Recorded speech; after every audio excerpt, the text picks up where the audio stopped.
റജബ് തീരാനായി, ശഅബാനും ഇതേപോലെ തീരും. റമദാനിന്റെ തുടക്കത്തിൽ ഒരു 2 ദിവസം ഉണ്ടാവും ആവേശം, അതും അങ്ങ് തീർന്നു. എത്ര റമദാൻ നമുക്ക് അള്ളാഹു തന്നു, എത്ര വാളിന്റെ മജ്‌ലിസിൽ നമ്മൾ അള്ളാഹു പങ്കെടുപ്പിച്ചു, എത്ര ഉസ്താദുമാരെ നമ്മൾ കണ്ടു, എത്ര പേര് നമ്മുടെ മുന്നിൽ നിന്ന് മരിച്ചുപോയി, എത്ര ഖബർസ്ഥാനുകൾ നമ്മൾ അള്ളാഹു കാണിച്ചു തന്നു.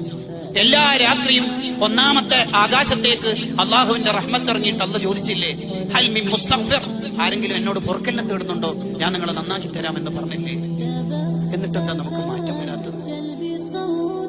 തൗബയുടെ വാതിലുകൾ മുഴുവനും അള്ളാഹു നമുക്ക് തുറന്നു തന്നു. വസാരിഊ, നിങ്ങൾ വരി വരി വരി എന്ന് അള്ളാഹു നമ്മളെ നിരന്തരം വിളിച്ചുകൊണ്ടിരുന്നു. എന്നിട്ടെന്തേ നമുക്ക് മാറ്റം വരാത്തത്? നമുക്കെന്തേ ബോധം വരാത്തത്?